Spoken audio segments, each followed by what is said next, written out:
บริหารและจัดการโดยวัดป่าแดงมหาวิหารทรงกระจายเสียงจากเลขที่71หมู่ที่14บ้านใหม่หลังมอตำบลสุเทพอำเภอเมืองจังหวัดเชียงใหม่รหัสไปรษณีย์50200หมายเลขโทรศัพท์0818815690 052000636-7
เพื่อการประชาสัมพันธ์โครงการปรับภูมิทัศน์และพัฒนาปรับพื้นที่รอบอุโบสถวัดป่าแดงมหาวิหารมติคณะกรรมการบริหารวัดป่าแดงมหาวิหารครั้งที่ 4/2567 ได้เห็นชอบและอนุมัติให้ดำเนินโครงการใช้เงินบริจาคและเงินสะสมของวัดเพื่อพัฒนาปรับพื้นที่ของวัดป่าแดงมหาวิหารจึงขอเชิญชวนผู้มีจิตศรัทธาร่วมพัฒนา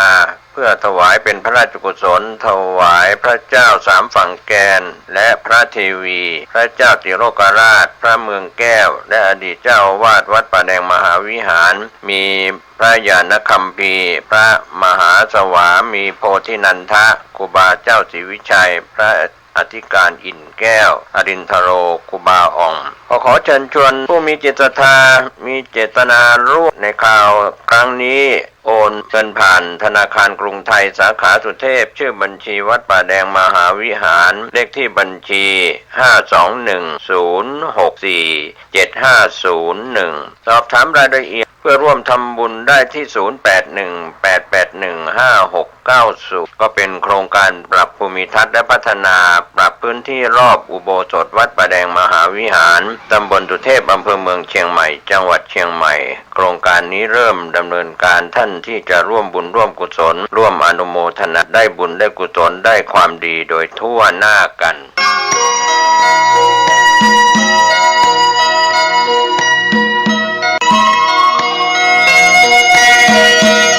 ข่าวสารเพื่อการประชาสัมพันธ์งานบุญงานกุศลขอเชิญทำบุญทอดผ้าป่าสามัคคีสร้างศาลาปฏิบัติธรรมพรหมสิทธิ์และขอเชิญร่วมทำบุญ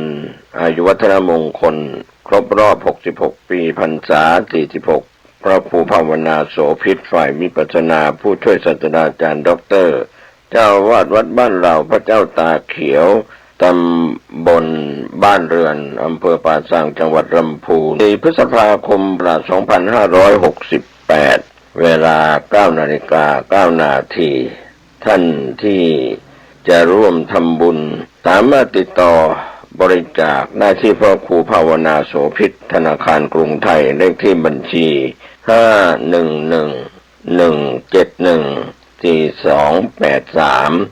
ก็เป็นส่วนที่ท่านจะสอบถามรายละเอียดเพิ่มเติมได้ที่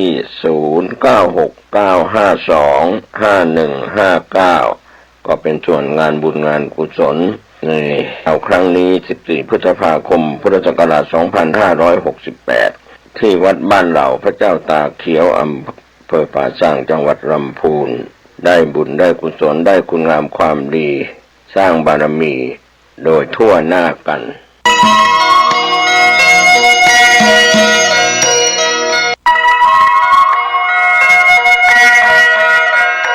ขอเชิญพี่น้องชาวพุทธร่วมเป็นเจ้าภาพสร้างห้องสุขาห้องอาบน้ำเพื่ออำนวยความสะดวกแก่คณะศรัทธาสาธุชนที่จะเข้าปฏิบัติธรรมกรรมฐานณวัดบ้านเราพระเจ้าตาเขียวพื้นที่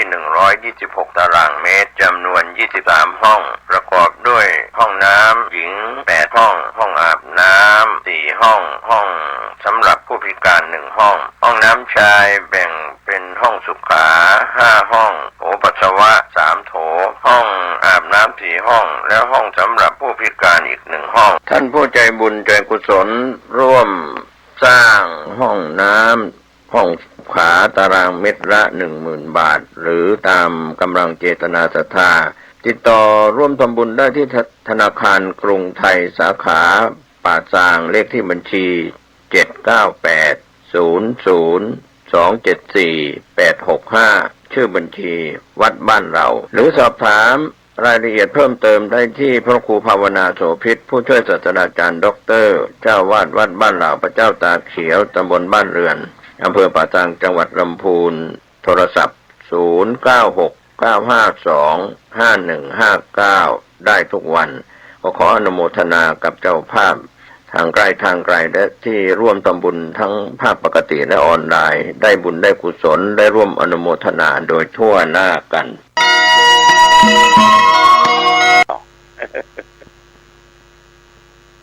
ต้องขออภัยกับญาติกับโยมที่ออกยาเป็นหน่อยรับอย่างลูกผู้ชายลืมตื่น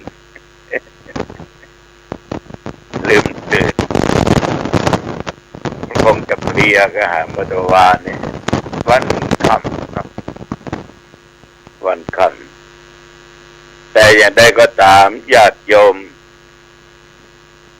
ตัวเจ้าตัวนี้ก็ปกปะยมจนได้เอาละต่อไปนี้เอามาไหว้พระสวดมนต์เพื่อเป็นการถวายพระพรชัยมงคลแด่สมเด็จพระเจ้าลูกเธอเจ้าฟ้าพัชรกิติยาภาขอทุกท่านทุกคนตั้งอกตั้งใจเน้อว่าพร้อมๆกันไปอะระหังสัมมาสัมพุทโธภควาพุทธังภควันตังอภิวาเทมิกราบพระพุทธสวากขาโตภควตาธัมโมธัมมังนัมมัสสามิ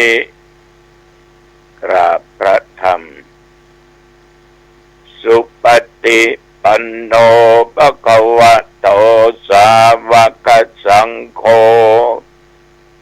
สังฆังนัมมามิกราบพระสงฆ์ นะโมตัสสะภะคะวะโตอะระหะโตสัมมาสัมพุทธัสสะนะโมตัสสะภะคะวะโตอะระหะโตสัมมาสัมพุทธัสสะนะโมตัสสะภะคะวะโตอะระหะโตสัมมาสัมพุทธัสสะพุทธังสรณังคัจฉามิธัมมังสรณังคัจฉามิสังฆังสรณังคัจฉามิทุติยัมปิพุทธังสรณังคัจฉามิทุติยัมปิธัมมังสรณังคัจฉามิทุติยัมปิสังฆังสรณังคัจฉามิตติยัมปิพุทธังสรณังคัจฉามิตติยัมปิธัมมังสรณังคัจฉามิตติยัมปิสังฆังสรณังคัจฉามิอิติปิโสภะคะวะอะระหังสัมมาสัมพุทโธวิชชาจรณะสัมปันโนสุขโตโลกวิทูอนุตตโรปุริสธรรมสารถิสัทธาเทวมนุษย์สานังพุทโธภควาติยันตุนิมิตตังอวมังคลัญจาโยจมนาโปสกุณัสสะสัทโธปาปะกะโหโตโสปินังอากันตังพุทธานุภาเวนะวินาสเมนตุสวากขาโตภควตาธัมโมสันติติโกอากาลิโกเอหิปัสสิโกโอปัญญิโกปัจจตังเวทิตโพวินยูหิติยันตุนิมิตตังอวมังคลัญจาโยจมนาโพสกุณัสสะสัทโธปาปะกะโหโตโสปินังอากันตังธัมมานุภาเวนะวินาสเมนตุสุปฏิปันโนภะคะวะโตสาวกสังโฆอุชุปฏิปันโนภะคะวะโตสาวกสังโฆยายะปฏิปันโนภะคะวะโตสาวกสังโฆสามีจิปฏิปันโนภะคะวะโตสาวกสังโฆยะติตังจัตตาริปุริสยุคานิอัตถะปุริสปุคลาเยสะภะคะวะโตสาวกสังโฆอาหุนายโยปาหุนายโยตากินายโยอัญชลีกรณิโยอนุตตรังปุญญเกตังโลกัสสาติยันตุนิมิตตังอวมังคลัญจาโยจามนาโปสกุณัสสะสัทโธปาปะกะโหโตโสปินังอากันตังสังฆานุภาเวนะวินาสเมนตุ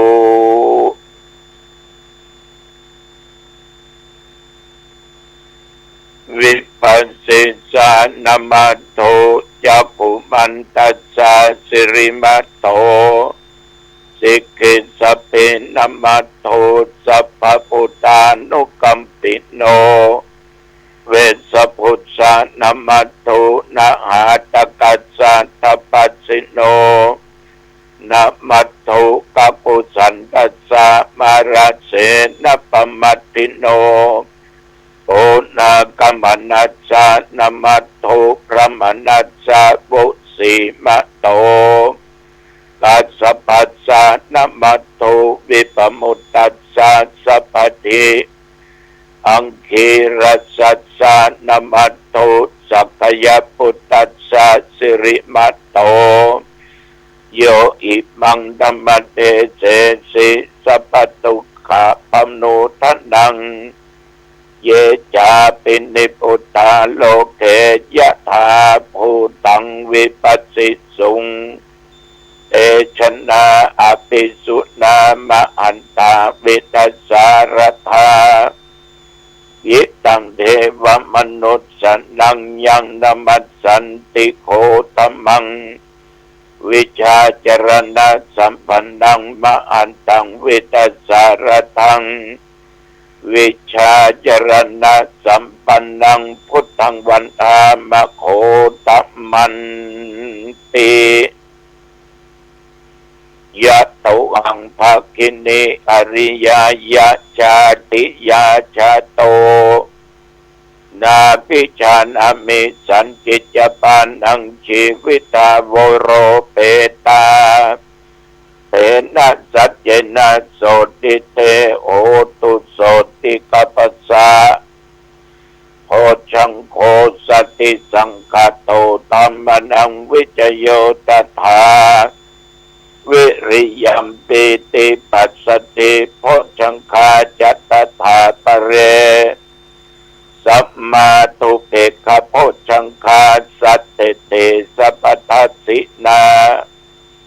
โมนินาสัมมตคตาภาวิตาภาหุลิกตาสังวัตตันติอภิญญายานิพพานายาจะโพธิยาเอเตนะสัจจวัจเจนะโสติเตโห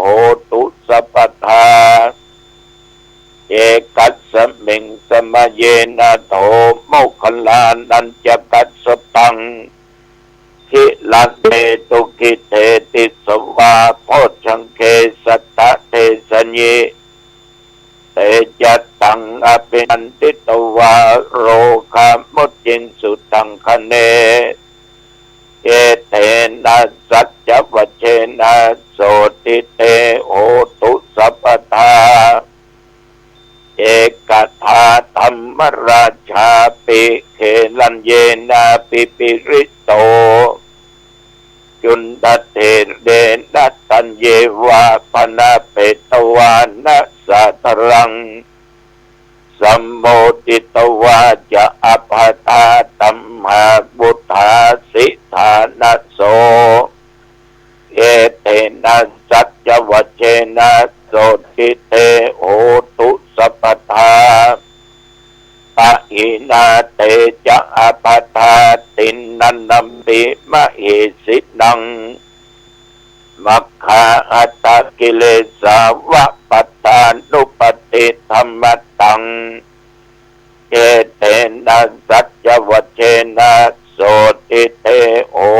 ตุสัพพทาภวตุสัพพมังคลัง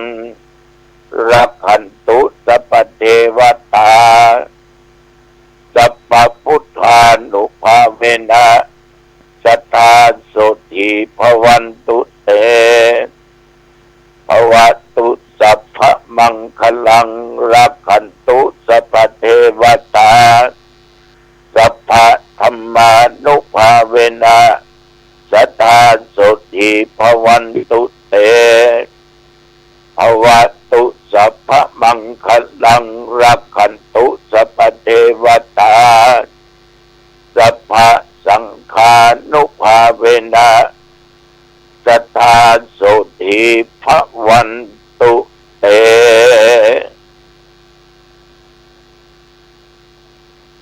โดยบทพุทธคุณแห่งองค์สมเด็จพระสัมมาสัมพุทธเจ้าบทธรรมคุณศาสนคำสอนของพระพุทธเจ้าทุกพระองค์บทสังฆสุขสังฆคุณด้วยบารมีธรรมของพระริยเจ้าทุกองค์บทสาธยายมนต์อันศักดิ์สิทธิ์ด้วยจิต อันเป็นสมาธินี้อาตมะขอถวายพระพรชัยมงคลแด่สมเด็จพระเจ้าลูกเธอเจ้าฟ้าพัชรกิติยาภาขอให้พระองค์ท่านจงได้ทรงหายจากอาการพระประชวรการเจ็บไข้ได้ป่วยขอให้หายขอพระองค์จงทรงมีพระสุขภาพพระมัยอันแข็งแรงดุจดังเดิมมีพระชนมายุยิ่งยืนนานได้120 พระพรรษายิ่งขึ้นไปขอถวายพระพร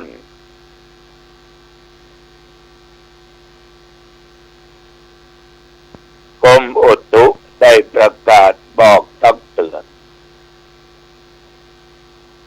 พายุโซนร้อนกระหน่ำเข้าทั่วประเทศทุกจังหวัดระวังฝนตกไปเห็บหล่นมันมีควนลอยไปเห็บหล่นพายุแรงทำให้เสียทรัพย์หลังคารั่วปิวว่อนลมละเนระนาดน้ำหลากน้ำท่วมไหลมาอย่างแรงทำให้เสียทุกสิ่งทุกอย่างถึงบ้านถึงจองเสียถึงคนเสียถึงสัตว์โอ้ธรรมชาติช่างเป็นชนิดหนอเนี่ยมันถึงเวลาและญาติโยมอันใดที่บ่เคยหันก็หันอันใดบ่เคยมีก็มีขึ้นมาแปลกแต่ในปัจจุบันเนี่ยยิ่งแปลกขึ้นไปเนี่ยถ้าเรามาคิดดูดีๆปีใหม่ของเราเนี่ยสมัยก่อนนี้มาเป็นละอ่อนนะเดือนเมษาสาบกินมาแล้วไล่หดน้ำกันเป็นนิมนต์ดีกันตั้งแต่วันที่2 3 4 5มาจนถึงวันนี้ย่ำยั้งเลยนะต่อไปแม้วันที่20บุญเดี๋ยวนี้ญาติโยมพอวันที่12น้ำยังมีเด้อ13บอลลอนพอนแผน14ก็เหมือนก่อนละอนาถวานี่วันปัญญาวันแต่ย่ำพอมีนักแต่ก่อนนี้สายถนนหนทางพูดเส้นก็สายละอ่อนคนใหญ่คนเฒ่าคนหนุ่มคนกำเล่นน้ำกับรถสาดน้ำกันเดี๋ยวนี้หายเสร็จแสดงว่ามันมีการเปลี่ยนแปลงแล้วมันก็มีการเปลี่ยนแปลงแต่วันนี้อากาศร้อน40 องศาแต่ปัจจุบันที่ทุกเจ้านี่เขาจะว่านั่งก็ว่านอนนี่เนี่ยก็ยังไม่ได้ล้างหน้าล้างตาแล้วนอนอยู่บนเตียงเนี่ยบรรยายธรรมในรายการปกิณกะธรรมะคือญาติโยมฟังยังนอนอู้อยู่นะแปลกกว่าทุกวันเพราะเหตุใดมันแปลกญาติโยมลืมตื่นเตือนในตี4ไปสักหน่อยตื่นนะหรอกพอถึงเวลาประเดี๋ยวนี้ก็ออกรายการปกิณกะธรรมะขนาดโยมนานเนี่ยโทรแจ้งมาโทรศัพท์ของวัดนี่เสียงไวว่าเสียงเนี่ยเดี๋ยวโทรเข้ามือถือราคาที่มีราคาสูงที่สุด 800 บาท0819503471 0819503471ฟังเพียงพบแน่ยมทั้งหลายวันนี้ก็อัศจรรย์เพราะตะวามันเปลี่ยนปัจจุบันนี้อุณหภูมิ18 องศา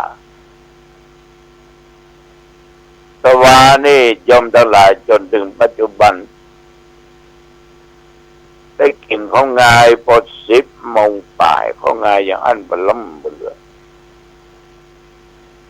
เพราะตะวานี้เป็นวันพญาวันยิ่งวันใหญ่กว่าวันทั้งหลายศรัทธามาวัดเจ้านั่งปันปอนญาติโยมเปิ่นมาตันขันเข้าตันเก้าอี้ตันโต๊ะตันอย่าง7 โมงก็ขึ้นไปบนวิหารไปปันสินปันปอนไปไปจาบคือแก่ญาติโยมฟังเกี่ยวกับการงานที่จะมีงานปล่อยหลวงวันที่20 เมษายนพุทธศักราช 2568 ก็วางแผนไว้ให้ญาติโยมได้รับรู้รับทราบและนำปฏิบัติกันเพื่อได้ให้ปอนอายุวันโดสุขังพลังโตเดี๋ยวเวลา8 โมงป่ายหน่อยลงจากวิหารมาได้นั่งปั่นปอนเหมาะก็ได้ปอนตุลุงมาจากต่างบ้านต่างจองมาจากต่างอำเภอเขามีแก่จิตเราก็มีแก่ใจดีอกดีใจมีความเมตตาธรรมเพิ่นมีความฮักมีความเคารพเพิ่นจึงบากันก็ว่าไก่ว่าใกล้นั่งปั่นปอนญาติโยมพ่อนาฬิกาหูยังพอ10 โมงป่ายเขางายยังไม่ได้ชันเตือนเขาก็ข้าวต้มมาคือไปนั่งฉันข้าวต้มแต่วันนี้โยมแสงล่าดาวเรืองพร้อมอนงดาวเรืองก็มาทำบุญต้านทหารพระหลวงชวนดาวเรืองเป็นประจำทุกเดือนก็ว่าได้ญาติโยมก็เลยฉันเข้ามือเจ้าลวดมือตอนไปพอต้มเสียงไปน้อยเดียวมันอิ่มอิ่มอกอิ่มใจอิ่มบุญกุศลอิ่มที่ได้หันหน้าลูกศิษย์ลูกหาศรัทธาญาติโยมแฟนพันธุ์แท้แต่ว่านี่มาจากอำเภอแม่วางก็มีสันปะตองก็หลายสารปีก็นักอำเภอสังกำแพงก็มีหลายหมู่อำเภอเมืองลำพูนต่างอำเภอแต่ว่านี่กินก็ตอนแล้วอำเภอหางดงมาประมาณหลาย10 วัดญาติโยมหลาย10 หมู่หลาย10 คณะตั้งแต่ละเอกละอ่อนจนผู้เฒ่าผู้แก่ก็ดีใจอย่างหนึ่งกว่าพระญาติพระโยมได้ปอนอย่าง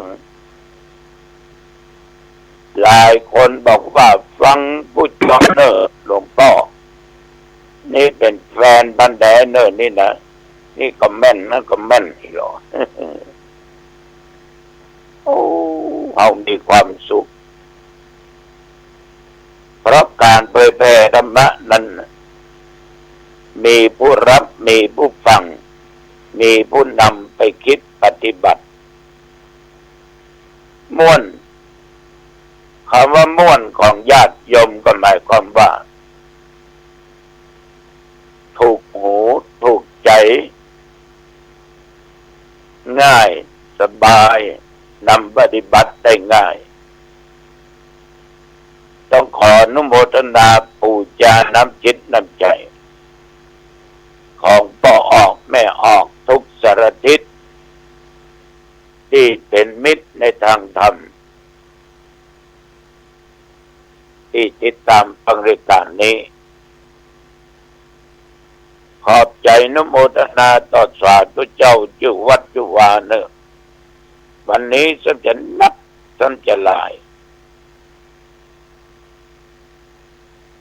ที่ได้ปาญาติโยมแห่กองแง่กองดำหัวดำเข้ากันมันเป็นประเพณีอันดีอันงามมีการแสดงออกซึ่งความเคารพนบนอบบูชาซึ่งกันและกันผู้น้อยญาติโยมทุกเจ้ามาก็ดีใจแต่ว่าเน้นปิดผ้าก็ดูร้อนมาหลายหมู่หลายวัดอันน้อยก็ถึงสมัยเมื่อตัวเองหนุ่ม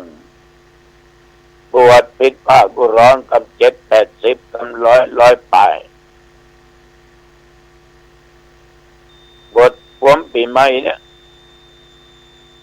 เดินใครจะเดินทุดงยกมือขึ้นโอ้ยกมือพร้อมกันหลวงพ่อครับเอากอกไปตัวได้กอกไปอย่างลุงเดินเสน้ำหดกันว่าเอากะลูกเน้นเนาะแต่เพิ่นโหดเป็นอย่าง ออกเดินทุดงไปทางสันปะตองทางตำบลแม่กาพดไปอำเภอปะสางกลับมาอำเภอเมืองตะปูนมุ่งสู่อำเภอสระปีย้อนกลับมาตรงประเดือพดหางดงและหนองทองเพื่อเน้นตนน้อยๆ2 ตนแบกธงชาติกระทงธรรมจักร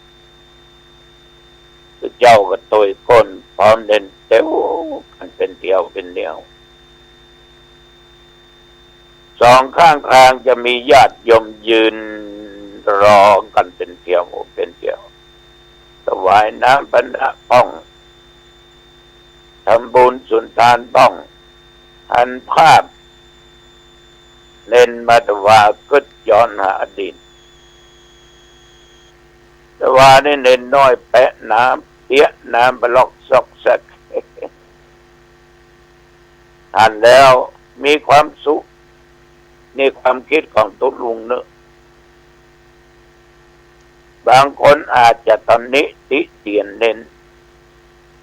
แต่มันเน้นน่ะมันเป็นละอ่อนโอ้ก็มันบวชแล้วลูกตัวเจ้าศีล10กันนี่จะทำตัวอย่างนั้นได้